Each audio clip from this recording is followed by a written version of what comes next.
hello and welcome to an update on my wrist. If anybody's been following all the wrist fusion videos, you'll know what's been going on over the last few years with the wrist. Quick update, I'll bring you up to speed. The original injury was a motorcycle accident where I broke the wrist, and I had a couple of surgeries after breaking the wrist where they never quite got the position of the ulna correct, and I got to the point, I think I was 3 surgeries in after the original break, and they tried and they tried and they tried and they just couldn't get it right. So we decided to leave it, and I'd just try and get on with life. But over a period of years, the ulnar head destroyed the cartilage, and then all the pressure on the wrist then ended up on the radius side, which slowly destroyed the cartilage on that side of my wrist. So then it was getting so painful, I approached my GP, who then put me in touch with a hand surgeon, who decided we would try ulnar shortening to start with, see if we could take some of the pressure off the radius. So I went through that procedure. That actually made the wrist more unstable. So probably 12 months after that, I had my first wrist fusion, and at that point they removed the head off the ulnar bone.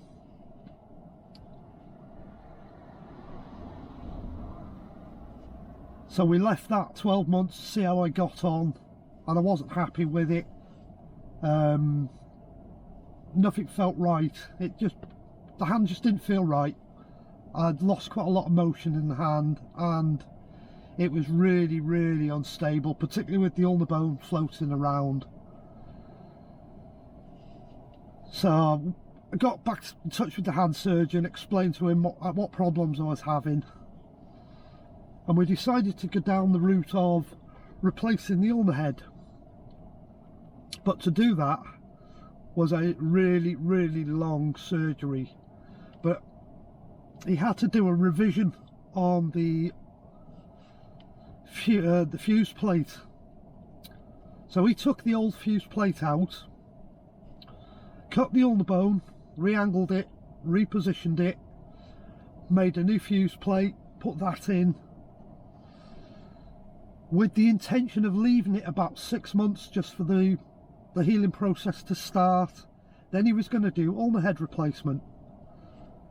That was meant to happen in the March of 2020, and we all know what happened. The world shut down, COVID happened, so I spent 2 years then just coping with what I had, coping with the pain, and then things started moving again in 2022, and I got a surgery date for the April of 2022, and it was the Thursday before Good Friday, before Easter, where I actually went in and I had the ulnar head replaced,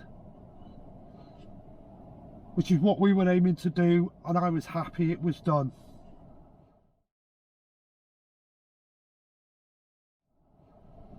Two weeks after the surgery, they took all the dressings off, took all the stitches out, and I was quite surprised they never put another cast or another dressing on it. I then went off, and it was a load of physio then, and I was doing really well. I'd got rotation back in my wrist, I'd got some movement back in it, I'd got a good grip, and I was very close to thinking I need to start doing things again with it, doing some work and getting back into what I do for a living. And then one very unfortunate Friday night, got to see a friend, I went to see her new flat that she just moved into in a new block. Nice block of flats that have been built, or apartments as they call them. Buzz the intercom. She buzzes me in so I can get through the door. Grab the door. As I'm opening the door, very carefully with my hand that's just had the nail on the head in it, a young lady come barging through the door because I wasn't going quick enough. Give the door a shove. I'm still holding onto the door.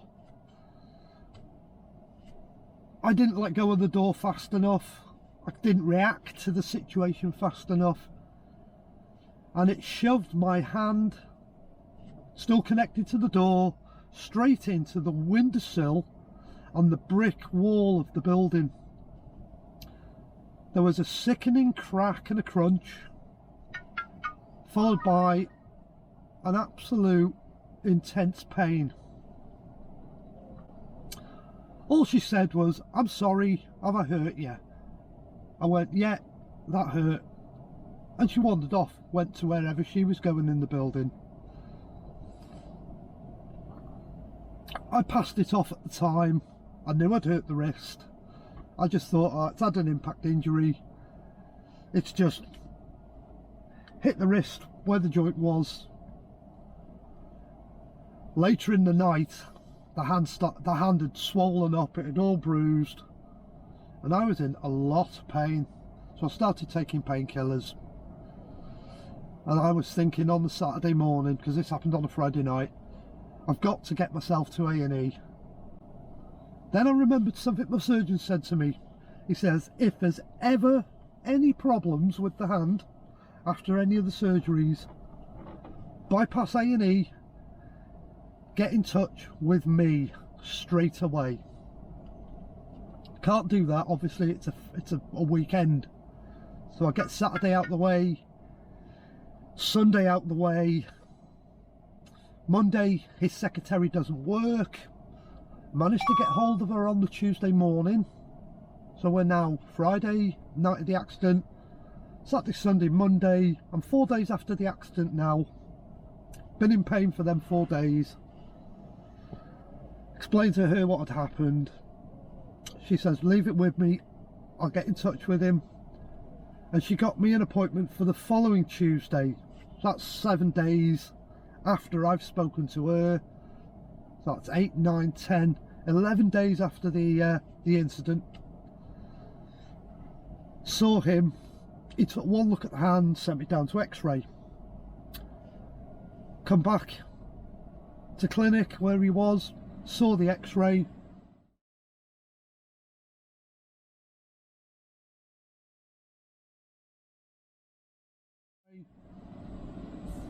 Absolutely blew my brains what I saw in the X-ray. I couldn't believe it. It had destroyed the ulnar bone, it had destroyed the joint, and I was absolutely devastated. Absolutely devastated. I've been through all these surgeries to end up back in the state I was in with a broken joint. So that was it. That was the end of that wrist joint. So we discussed a couple of options. He said maybe I can put another joint in with a longer spike further into the ulnar bone, but I need to get a scan of the wrist. So we arranged a scan. I never saw the results of the scan because surgeon was ill for a week or so. Then he went on holiday. On Thursday the 18th of August 2022, I went back into the hospital because I'd got another surgery. Saw him on the morning and he says, I've seen the scan, sorry I've not been able to see you, this might be a bit of a shock. So we went and sat down, had a chat, and he says, cannot do another joint. There is way too much damage after that injury in the hand.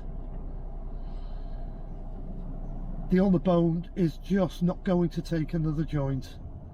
So he says, all I can do for you is remove what's left of the joint and patch up the ulnar bone and somehow fasten the ulnar bone to the radius,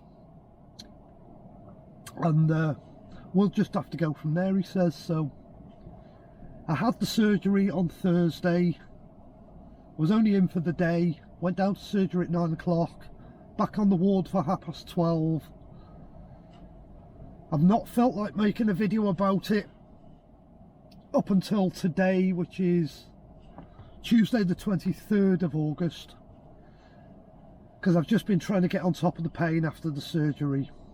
But I'm back to sort of feeling human again now, with the restrictions of having the handle strapped up. I've got another appointment with him on the 1st of September where they're going to remove all the dressings, all the stitches, another x-ray, and then it's just see where we go from there, really. See what motion I've got in the wrist, see what I can do with the wrist. But the issue I've got now is it's only 4 months from the joint to having that other surgery, and he's had to disturb a lot of scar tissue. I don't know how long this is going to take to heal. But the most important thing to me was he's managed to save the hand. So I've got a hand and I've got fingers on the end of my arm. I've got motion back in all my fingers now.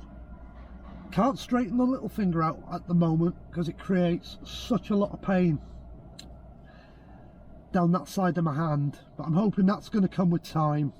That might be a lot to do with the restrictions of having it strapped up so tight. But I'm quite curious to see how long this scar is this time, because I can see there's a dressing starts here just on my knuckles, goes all the way down my arm and finishes here. So I'm imagining the scar is going to run all that way down my hand. Gonna find that out on the 1st of September. But that's just a little update if you've been following the wrist. I'll carry on posting, let you know what the recovery goes like. But I will iterate, anybody who is waiting to go for a wrist fuse like I had originally, it's going to help with the pain that you're now suffering with your wrist that's full of arthritis. It will make a lot of difference to your life. It'll put a lot of strength back into your wrist. I've just been really unfortunate with my wrist, with circumstances. I'm now totally reliant on my wrist fuse plate because I've now got no ulnar head again, and I've now got an ulnar bone that floats in my arm. So I am totally and utterly reliant on my fuse. So the only way I can help anybody now is with your recovery and advice on a wrist fuse.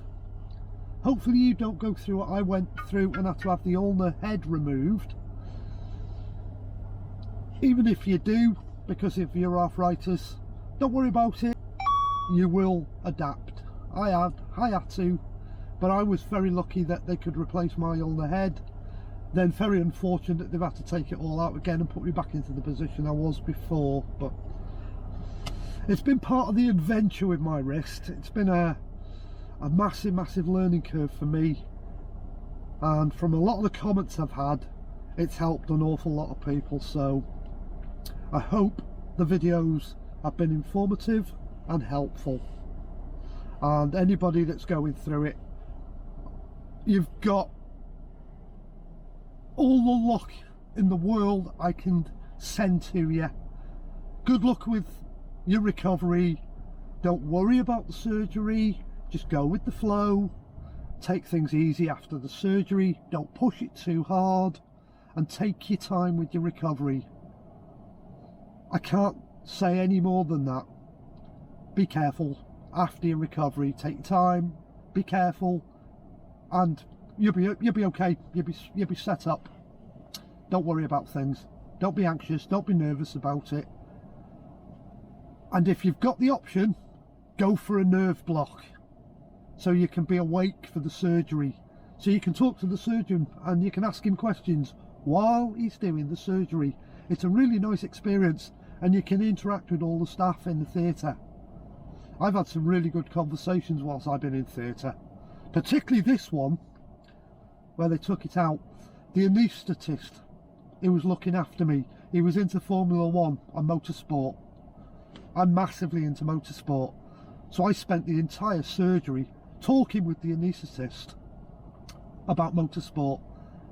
And I was actually shocked when my surgeon says, right, you can go back to the ward now. And I'm like, hang on, I've only been here half an hour. I didn't realise how fast 2.5 hour surgery went, and how